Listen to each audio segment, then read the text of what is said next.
자, 우리 함께 기도하겠습니다. 주님, 오늘 누가복음 이 14장의 말씀을 통해서 우리에게 주의 말씀을 들려 주시옵소서. 우리가 듣겠습니다.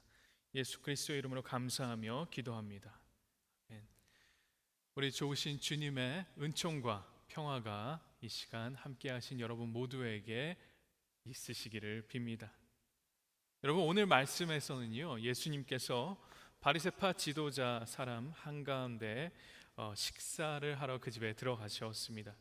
이를 지켜보고 있던 모든 사람들이 관심 있게 예수의 행동 하나하나를 지켜 주목하고 있습니다. 예수님을 집으로 초대한 이 바리새인은 아마 속으로 여러 가지 생각을 했을 겁니다. 일마다 바리새인들과 각을 세우는 예수를 자기 집에 초대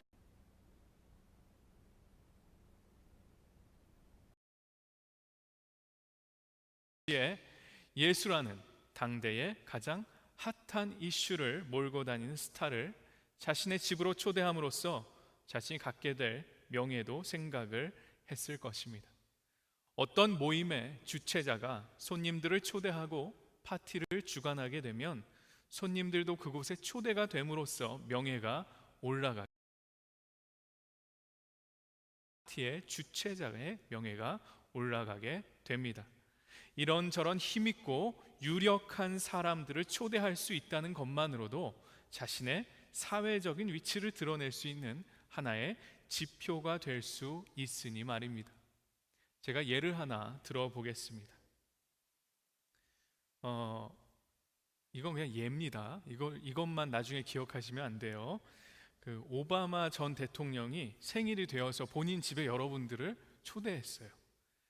오바마 전 대통령이 여러분에게 개인적으로 초대장을 보내서 파티에 참석을 해달라고 요청을 했다고 한번, 이거 예입니다, 생각을 한번 해보시기 바랍니다.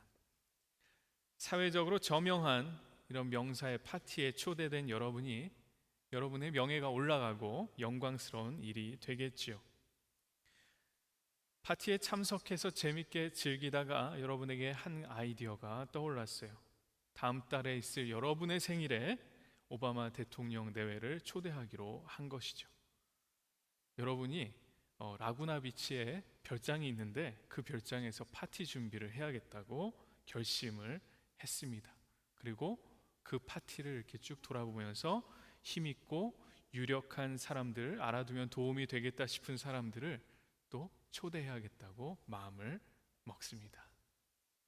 여러분, 제가 좀 극단적인 예를 하나 들었는데요, 여러분 어떻게 느끼셨습니까? 상류사회 파티를 잠시 생각을 해보셨죠. 그런데 여러분, 진짜 이런 파티가 있다고 했을 때 저는 그런 곳에 초대가 될 수 있을까요? 설사 초대가 된다고 하더라도 그 사람들을 제가 다시 초대를 할 수가 있을까요? 어떤 분이 고개를 끄덕이신 것 같은데 그런 일이 꿈에도 일어나지 않을 것이라는 것을 저는 아주 잘 알고 있습니다. 오늘 말씀에서 예수께서 한 바리새인의 파티에 초대가 되셔서 참석하셨죠. 그런데 그 파티의 주최자에게 이렇게 말씀하십니다. 내가 점심이나 만찬을 베풀 때에 내 친구나 내 형제나 내 친척이나 부유한 이웃 사람들을 부르지 말아라. 예수께서 파티에 초대해서는 안 될 네 가지 부류의 사람들을 말씀하십니다. 당신의 친구, 형제, 친척 또는 부유한 사람들입니다. 그런데 여러분, 이 말씀을 가만히 생각해 보면요, 아니 그런데 이런 사람들 빼면 누구를 초대하지? 라는 생각을 할 수가 있게 되죠. 보통 파티는 주변에 있는 사람들과 하는 것이니 말입니다. 먼저 친구, 형제, 친척은 파티의 주최자와 가까운 사이로 대부분은 비슷한 사회적인 지위를 가지고 있는 사람들일 것입니다. 그리고 다른 한 부류의 사람은 부유한 이웃 사람입니다. 아마 파티의 주최자가 친해지고 싶어하는 사람일 것입니다. 사회적으로 자기보다 지위가 높거나 아니면 높은 사람들과 연결해 줄 수 있는 사람이겠지요. 예수께서는 이런 사람들을 초대하지 말라고 말씀하십니다. 대신에 어떤 사람들을 초대하라고 말씀하시나요? 13절입니다. 잔치를 베풀 때에는 가난한 사람들과 지체에 장애가 있는 사람들과 다리 저는 사람들과 눈먼 사람들을 불러라. 12절에서 이야기한 네 가지 부류의 사람들과 대비되는 다른 네 가지 부류의 사람들에 대해서 예수께서 말씀하십니다. 가난한 사람들, 몸이 불편하신 분들, 다리 저는 분들, 눈먼 사람들. 이러한 부류의 사람들은 어떤 사람들일까요? 레위기 21장을 보면 아론의 자손들 중에서 하나님 앞에 나아가 제사를 드리는 제사장이 될 수 없는 사람들의 리스트가 나옵니다. 거기 보면요, 몸이 불편한 사람들, 다리 저는 분들, 눈먼 분들은 구약의 법에 따르면 제사장이 될 수 없는 흠이 있는 사람들로 분류가 되었습니다. 그러나 예수께서는 이런 사람들을 초대해야 한다고 말씀하십니다. 예수 그리스도께서 선포하신 하나님의 나라에서는 이런 사람들이 흠이 있어 거룩한 하나님께 제사를 드릴 수 없는 무언가 부족한 사람들이 아니라 하나님 나라에서 베푸시는 하늘나라의 잔치의 주인공이 되기 때문입니다. 예수께서는 하나님 나라 안에서 새로운 인간상을 제시하고 계십니다. 내가 파티에 초대를 했을 때 내가 나를 다시 초대해서 그것을 갚을 능력이 되는 사람, 나와 사회적인 지위가 비슷하거나 높아서 나의 미래에 도움이 될 수 있는 사람들이 하나님의 나라에서 인정받는 사람들, 유력한 사람들이 아니라고 말씀하시는 것입니다. 하나님 나라에서는 유력한 사람들과의 폐쇄적이고 이기적인 사회적 관계에 의해서 인정을 받는 것이 아니라고 말씀하십니다. 오히려 반대로 이 땅에서는 가난하고 별 볼 일 없고 흠이 있어서 하나님 성전에서 제사장의 역할에 적합하지 않다고 판단되어서 기회를 박탈당하고 사회의 가장 낮은 곳에 있는 듯 없는 듯 그렇게 살아가는 사람들이 바로 하나님의 나라에서 인정받는 사람이 된다는 것입니다.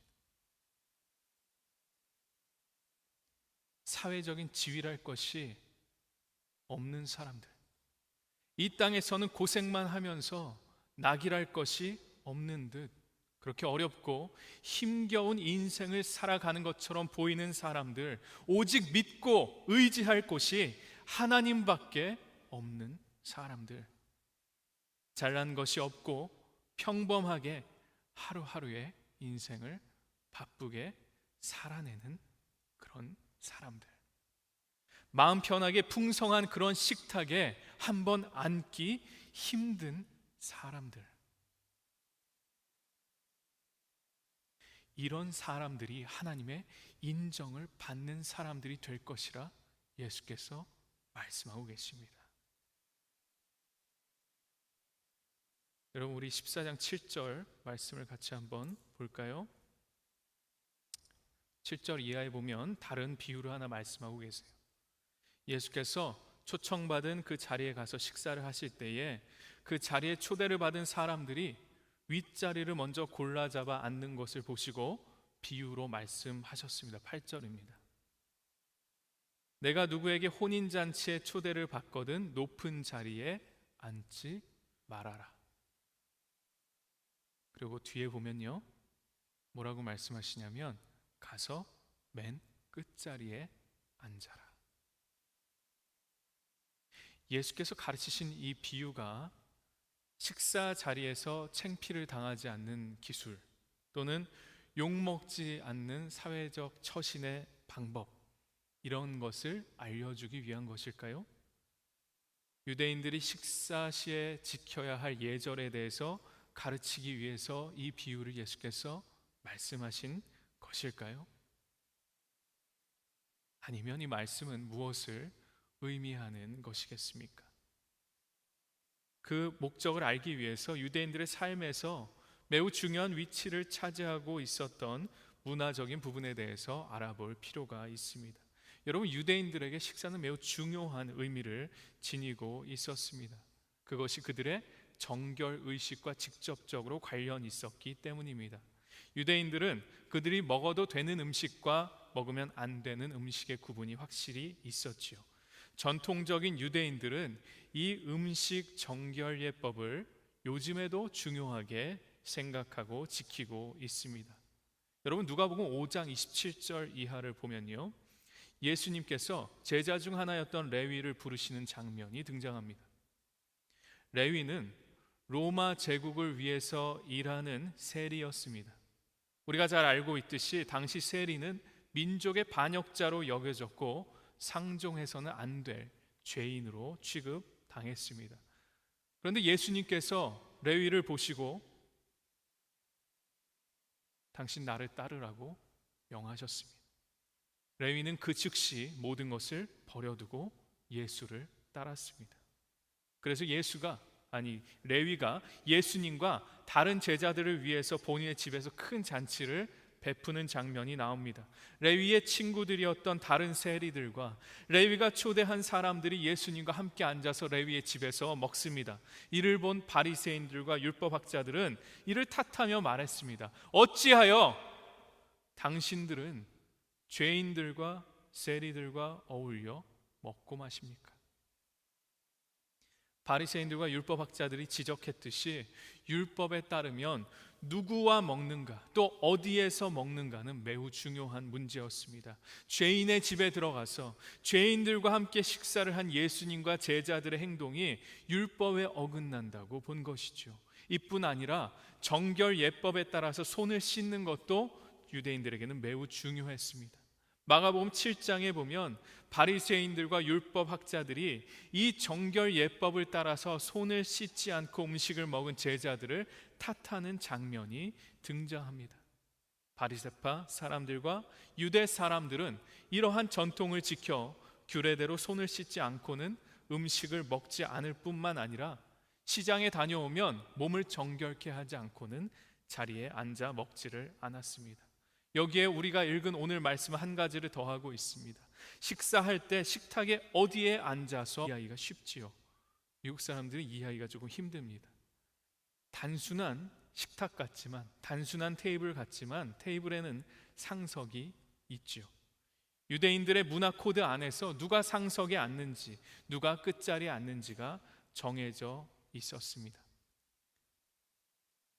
그런데요, 예수님께서는요, 자신이 처해 있는, 자신이 차지하고 있는 사회적인 지위보다 2단계나 3단계 적당히 낮은 곳에 앉아서 당신의 겸손함을 보이라고 말씀하지 않으셨어요. 적당히 겸손한 척 하면은 사람들이 마지못해서 알아줄 테니 처신을 지혜롭게 하라고 말씀하지 않으셨어요. 우리는 바로 이 점에 주목해야 합니다. 예수께서 말씀하시기를 가장 낮은 자리에 가서 앉으라고 말씀하셨습니다. 여러분, 이것이 무엇을 의미합니까? 이것은 사회적 처신의 방법이 아닌 하나님 나라의 원리에 대해서 말씀하고 계신 것입니다. 먹는 것의 규범을 따르라는 바리새인들과 율법학자들의 불만에 예수께서 답하셨습니다. 너희는 하나님의 계명을 버리고 사람의 전통을 지키고 있다.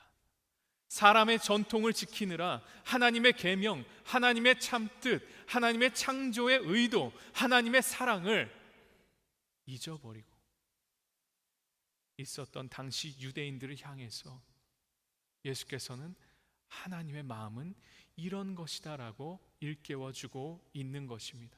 하나님 나라의 원리를 가르치시는 것입니다. 10절에 보면 가장 낮은 자리에 앉은 사람이 결국은 파티 주최자의 권유를 받아서 상석으로 옮겨 앉을 때 모든 사람 앞에서 영광을 받을 것이다 라고 적고 있습니다. 여러분이 영광이라는 단어는 그리스어로 녹사라는 단어를 사용합니다. 여러분, 참된 영광, 이 glory는 사람에게서 받는 것이 아닙니다.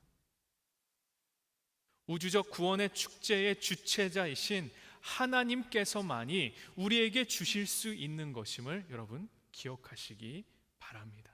우리가 바라보고 추구하는 영광은 유대인들이 문화 사회적 규범을 잘 지켜서 사람들을 통해서 받게 될 그런 하찮은 영광이 아닌 하나님께서 우리를 영원한 영광 중에 들어가게 하실 때 그때에 받는 것입니다. 우리가 바라고 구하는 영광은 사람들이 줄 수 있는 것이 아님을 기억하시기 바랍니다. 그렇기 때문에 그리스도인들에게는 겸손함을 꾸미고 사람의 전통을 따라서 거짓 인정을 받는 것이 중요하지 않습니다. 그보다 훨씬 중요한 하나님께서 주실 하나님 나라의 영광이 우리에게 약속되어 있기 때문입니다. 여러분, 이것은 우리에게 아주 중요한 점을 하나 일깨워주고 있습니다. 중요한 부분이니까 박수 한번 치겠습니다. 아니, 제가 한번 친다고요. 저기 깊은 명상에 빠져 계신 분들이 몇 분 계셔서 깨우기 위해서 한번 쳤습니다. 우리에게 중요한 점을 알려주고 있어요. 하나님께서요, 우리를 보실 때, 사람을 보실 때 그 사람이 가지고 있는 사회적 지위와 그 사람이 사회에서 받는 인정을 통해서 그 사람을 평가하지 않는다는 것입니다. 하나님께서는 한 사람이 갖는 사회적 지위와 평판과 인정을 통해서 그 사람을 평가하시는 것이 아니라 있는 그대로 그 사람을 선택하고 받아주셨습니다. 한 사람이 갖는 사회적인 가치는 사회적으로 통용되는 기준에 의해서 가격 매겨질 수 있는 것이 아닙니다. 하나님께서 보시는 한 사람의 가치는 온 천하보다 귀합니다. 사랑하는 성도 여러분, 누구든지 자기를 높이면 낮아질 것이요 자기를 낮추면 높아질 것이라 하였습니다. 높이는 것도 하나님이시고 낮추는 것도 하나님이십니다. 하나님만이 진정 우리가 갖고 있는 다른 사람은 알지 못하는 그런 가치를 아시고 있는 그대로 우리를 받아주십니다. 여러분이 갖는 사회적인 가치가 여러분이 초대할 수 있는 휘황찬란한 게스트 리스트에 있지 않음을 기억하시기 바랍니다. 그것이 여러분이 추구할 가치가 아니기 때문입니다. 여러분의 가치는 여러분이 예수 그리스도의 눈을 가지고 여러분의 매일의 삶 가운데서 너그러움과 관대함을 가지고 하나님 나라의 원리인 포용성을 실천하는가, 그 삶을 살아내는가, 사랑하는 삶을 살 수 있는가, 그렇지 않은가에 달려 있습니다. 여러분, 그것이 우리의 가치입니다.